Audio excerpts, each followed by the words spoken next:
tudo bem? Bom dia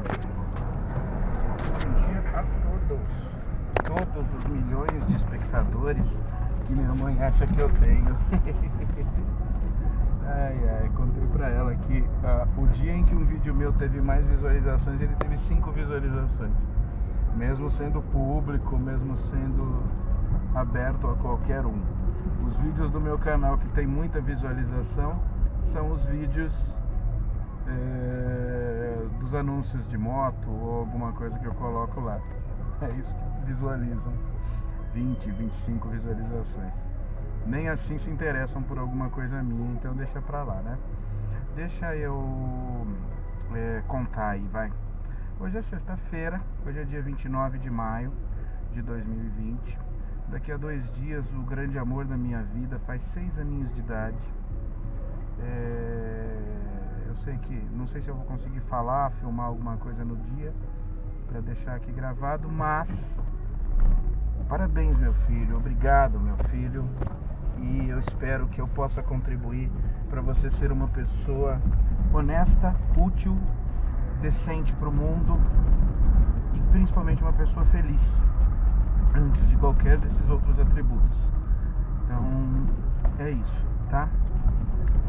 Eu quero falar aqui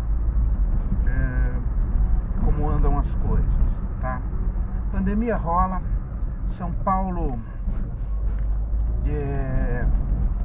ainda não enxerga um pico, não enxerga quando atingiremos o nível máximo de infecções e contaminações, mas mesmo assim já começa a traçar planos de reabertura da economia. E é uma pena, é uma questão de aperto, com toda certeza, para todos, mas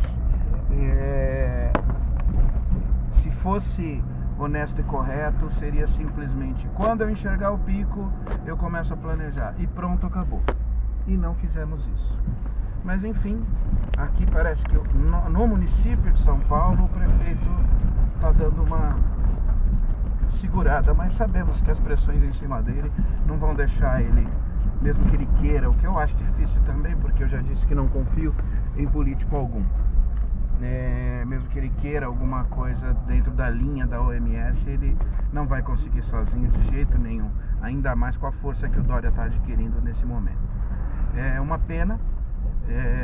A gente ainda tem no Brasil o mesmo acelerado ritmo de que acreditam ou não na pandemia, acreditam ou não na virose específica,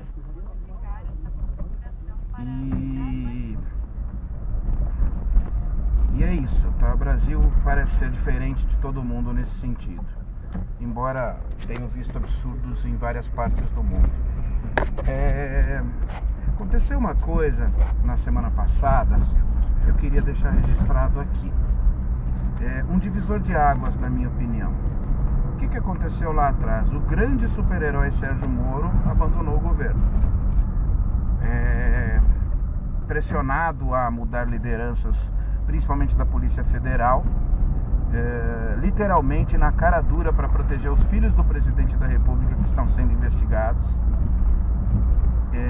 Eu sei que ele não tem nenhum objetivo de lealdade, honestidade, dignidade em relação a isso. A questão ali é que ele é um político que está virado para outros tipos de políticos e faz uma política diferente, angariando um conceito de justiça para a população que não entende esse tipo de pessoa achar que ele é um herói. E a parte boa da saída dele de lá do governo foi o governo ter perdido força, ter perdido mais algumas pessoas do seu apoio. Então isso foi uma coisa importante, que é importante que esse governo perca apoio, é importante que esse governo perca razão, é importante que esse governo perca popularidade, perca apoio. Por favor, não tem outra coisa a acontecer com esse governo para que ele comece a pensar diferente. Talvez a maioria das pessoas comece a pensar efetivamente em tirá-lo de lá, porque é a única coisa boa que pode acontecer. Mas enfim, Em meio a essa saída conturbada, acusações e tudo mais, um pronunciamento para a imprensa do super-heróizinho de Araque, que não sabe falar direito, mais algumas acusações na TV Globo, mais um pronunciamento do presidente da República cercado de todos os ministros naquele momento, falando as besteiras naturais que ele está acostumado a falar, que já não ofende muita gente, porque a gente já passou a viver nesse ambiente. E, enfim, isso resultou numa acusação do ministro de que ele tinha provas de que o presidente tentou várias vezes, e tinha uma gravação de uma reunião onde o presidente tenta interferir nas direções, principalmente na direção da Polícia Federal do Rio de Janeiro, que leva as acusações ao filho Flávio e às fake news especificamente.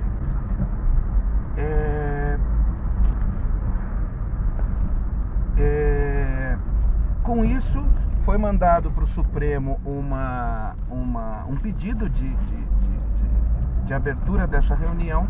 Essa reunião ocorreu no dia 22 de abril de 2020, do presidente com todo o corpo ministerial, e ela foi aberta a todos. E depois, alguns dias depois, pouco tempo depois, aberta ao público, e nós pudemos nos deleitar com um festival de horrores e sandices de todos os possíveis e impossíveis lados imagináveis. Era uma reunião para tratar do emergencial da pandemia, e foi falado durante 5 minutos de uma pandemia, e o resto foi assunto político, assunto de segurança pública, ameaças e afins. Claro que os campeões disso tudo são Ricardo Salles, do meio ambiente, Abraham Weintraub, da educação. É horrível falar Abraham Weintraub e educação juntos, mas a gente tem que tentar superar esse trauma. Damares, sempre. Eu nunca lembro o nome do ministro das Relações Exteriores. E eu acho que isso é bom, talvez seja um bloqueio mental meu, que eu não consigo lembrar agora. Mas enfim, e entre isso, claro, o campeão das merdas faláveis possíveis, Jair Messias Bolsonaro. E aí, é aí que eu coloco que houve esse divisor de águas. Na minha opinião, simples e claro assim. Quem está com o presidente a partir de agora, tendo isso sido público, quem está com essas ideias, com esses conceitos e preconceitos, com essa desumanidade clara e absurda e tão latente em todos os aspectos, com essa incompetência pura, com esse ideologismo medíocre, infantil, idiota de negação, quem ainda está com isso, quem defende, e muita gente se manifestou defendendo, falando, era tudo isso? Não, gostei do que ele falou, gostei do que eles falaram. Quem ficou com isso, parabéns, ficou. Não há o que fazer. Porque estas pessoas, essas são especificamente aquelas que têm a marca na testa. Espera um pouquinho. Quase espirrei, mas não espirrei. E essas pessoas não mudarão mais. Não haverá, na minha opinião, para essas pessoas que continuam ao lado desse governo, que continuam achando subterfúgios e razões, não há mais o que os tire. Não há mais. Eles realmente são os contaminados, aqueles que o cérebro virou e se transformou nisso. E a eles a gente vai lamentar porque a gente perdeu. E especificamente, agora sim a parte boa, especificamente o inimigo declarado. Por que é o inimigo declarado? Porque é base, 30% da população. 30% das pessoas, pouco menos de 1/3 das pessoas brasileiras apoiam este cara, com tudo que elas sabem até agora, e finalizando com esta reunião. Eles são agressivos, violentos, desonestos, eles são fascistas, autoritários, machistas, eles são misóginos, eles são das piadas do tiozão, eles são do é pra ver ou pra comer, eles são posso levar pra te comer, é esse tipo de piada. Eles são essas pessoas, esses são os indignados que viviam num bueiro, não falavam, ficavam quietinhos, porque eles tinham vergonha do resto do mundo que olhava e falava: você tá louco? Que bosta que você falou. Mas hoje eles têm força, eles foram fortificados pela eleição de Jair Bolsonaro, pelo crescimento cultural de um cara como Jair Bolsonaro e sua trupe, seus filhinhos e seus aliados, que nunca mais sairão. A parte boa é que agora a gente os identifica com mais facilidade. E a parte boa e necessária é que os outros 70% da população tem que começar a falar mais, a fazer mais barulho, a se mostrar ao mundo e a todos. Tem um Fusca atrás de mim aqui, eu não confio muito no parece ser super conservadinho, mas sabe como é, né? É Fusca, né, cara? Aí a gente parou um pouquinho mais repentinamente com o farol aqui e a gente perde o freio ali e me arrebenta, né? E é pesadinho, cara. Então, assim, tem 70% que a gente sabe que já não concorda com isso. E a esses 70%, as camadas que se indignam com isso e começam a se manifestar tem que ser maiores, tem que encontrar apoio do lado, até que esses 30% percebam que, assim, não adianta a truculência, a violência, o barulho e a ameaça que eles constantemente mantêm a sociedade refém. Que muita gente não se manifesta porque tem medo da represália desses caras. Eles realmente, se isso se torna pesado demais ou popular demais, eles arrebentam com a vida da pessoa, eles acabam com o cara, com a pessoa. E é isso, cara, e é isso. Então a parte boa no conceito prático é: já identificamos. Na minha simples opinião, isso já há muito tempo, mas agora com essa reunião, onde mostrou o método, mostrou a forma de pensamento, mostrou o palavreado, mostrou a preocupação específica, não tem mais o que se falar. Tá? Vou terminar esse vídeo falando de uma coisa que eu acho importante deixar registrado. Existe um conceito que diz relação a rebanhos mesmo, a gado mesmo, a criação para corte,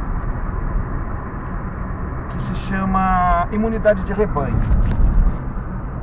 Para vocês perceberem o nível moral e ético em que nós estamos. Imunidade de rebanho é exatamente o que você está pensando. Aparece uma doença no rebanho, e qual é a atitude mais prática a se fazer? Infectar o máximo possível de indivíduos desse rebanho. Com isso, a maioria começa a criar anticorpos e um número pequeno de vítimas, ou um número de vítimas específico, não resiste e relimpa novamente o processo, o rebanho e a criação. Isso é um processo simples de se entender, fácil e claro, tá? A imunidade de rebanho. Isso acontece com boi, com vaca, com cavalo, com ovelha, com cabra, com rebanhos. E é incrível como a gente se tornou um povo horrendo no conceito ético, que a gente está simplesmente aceitando esse conceito para tratar de uma epidemia, de uma pandemia. Eles estão basicamente falando imunidade de rebanho para seres humanos. Não se trata de que seres humanos são... Não, cara, se trata da nossa preservação e da nossa humanidade. Para quem não entendeu, se referir ao tratamento dessa pandemia usando o conceito de imunidade de rebanho é admitir a morte de vários indivíduos para depurar o restante. Isso se chama misoginia. Isso é limpeza ética. Vocês não estão entendendo isso? É muito difícil ou é um exagero ainda para vocês? vocês vão continuar passando pano para isso. Isto é abate de uma parte frágil da população. Pronto e acabou. E é nisso que nós nos transformamos em pessoas que apoiam a morte de outros seres humanos sem tentar salvar o máximo possível. É isso. Eu não entendo de gado e não quero entender, mas eu acho que eu entendo um pouco de que é um ser humano. Porque daqui a uma semana eu faço 51 anos de idade como um ser humano, consciente de que o sou. Então, para quem ainda não entendeu em que caminho nós estamos, em que pedaço nós estamos, se alguém perto de você quer ter um teste, se você ou alguém aceita o termo de imunidade de rebanho, o conceito, a técnica de imunidade de rebanho, para que o Brasil saia da pandemia do coronavírus, se for você que está me vendo, eu quero que você me elimine da sua linha. Não fale, não olhe para mim, não chegue perto de mim. Beleza? Mas se você não concorda como eu com isso, você se sente indignado com isso, comece a perguntar para os seus amigos e vá eliminando eles do seu convívio. Eles precisam ser isolados novamente. Isso tudo, gente, é um conjunto de fatores. O homem foi eleito por mamadeira de piroca, uma notícia falsa.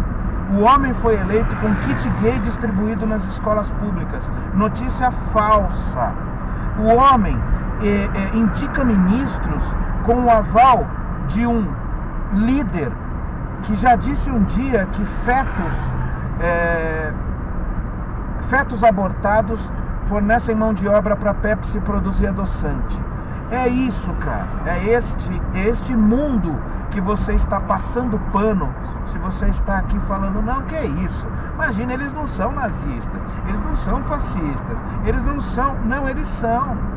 Eles são. E o seu presidente nunca mentiu em relação a isso. Quem não levou a sério foi você. Eu sei que eu estou repetindo isso, eu já falei isso num outro vídeo. Mas que merda, cara. Que merda. Chega. Não dá. Eu quero a minha humanidade de volta. Eu quero a bondade de coração, a preservação da vida de volta. Parem de acreditar em falácias. Primeiro é a vida. Não tem economia sem vida. Não existe desculpinha. Existe. Preciso me preservar e preservar as pessoas. Simples assim. Se eu esquecer alguma coisa, eu volto e reabro o vídeo, mas acho que não. Beijo, amo vocês, amo a humanidade, amo a minha família, amo minha vida, amo mais do que tudo que é possível, amo tanto que dói o meu filho e quero continuar sentindo essa dor de amar. Beijo, até mais.